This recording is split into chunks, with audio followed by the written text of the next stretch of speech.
আসসালামু আলাইকুম। আপনারা অনেকেই দারাজে ভুলে অর্ডার করে ফেলেন বা অনেক সময় অর্ডার করে ক্যান্সেল করতে চান, অথবা অনেকে ডুপ্লিকেট মানে ডাবল অর্ডার করে ফেলেন। তখন এটা আমাদের একজন সেলারের জন্য ক্ষতিকর।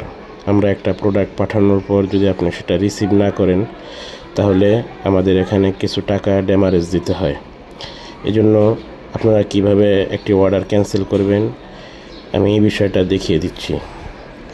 তো আমরা দারাজের অ্যাপসে প্রবেশ করার পর নিচে ডান দিকের কোণায়, একদম নিচে ডান দিকের কোণায় দেখেন অ্যাকাউন্ট একটা লেখা আছে, এটাতে আমরা ক্লিক করব। তারপর ঠিক মাঝ বরাবর মাই অর্ডারস, এখানে অনেকগুলো অপশন আছে। তো এখানে ভিউ অল অর্ডার ছোট করে লেখা আছে, ভিউ অল অর্ডারস। আমরা এটাতে ক্লিক করব। ক্লিক করার পর আপনারা দেখেন যে প্রথমে যে অর্ডারটা আছে এটাকে আমি ক্যান্সেল করতে চাই, বা আপনার যদি অন্য কোনো অর্ডার ক্যান্সেল করতে চান, এভাবে আপনি যেই প্রোডাক্টের অর্ডারটা ক্যান্সেল করবেন সেই প্রোডাক্টটাকে সিলেক্ট করবেন। তা আমি যেহেতু প্রথম অর্ডারটাকে ক্যান্সেল করব, আমি প্রথম অর্ডারটাকে সিলেক্ট করলাম।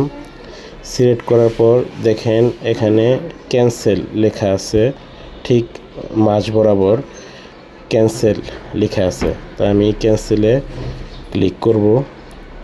ক্লিক করার পর অটোমেটিকলি এখানে অনেকগুলো অপশন আসবে, আমি কি কারণে ক্যান্সেল করতে চাই। তো আপনারা এমন একটা রিজন সিলেক্ট করবেন যেটা দিয়ে একজন সেলারের ক্ষতি না হয়।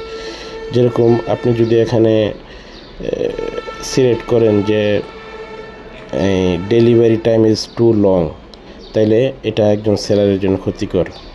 হ্যাঁ, তো আপনি এখানে এই যে চেঞ্জ অফ ডেলিভারি অ্যাড্রেস, উপরের যেই কারণগুলো আছে এগুলোর যে কোনো একটা সিলেক্ট করে দিতে পারেন, যেমন ডুপ্লিকেট অর্ডার, হ্যাঁ, ফরগেট টু ইউজ ভাউচার, এই ধরনের একটা ইস্যু আপনারা সিলেক্ট করে দিতে পারেন। তা আমি চেঞ্জ ডেলিভারি অ্যাড্রেস এটা সিলেক্ট করে দিয়ে কনফার্ম করে দিব, আবার কনফার্ম করে দিব। হ্যাঁ, আমার এখন এই অর্ডারটি ক্যান্সেল হয়ে গেছে। তো আপনারা ঠিক কীভাবে অর্ডারগুলো ক্যান্সেল করে দিবেন। ধন্যবাদ।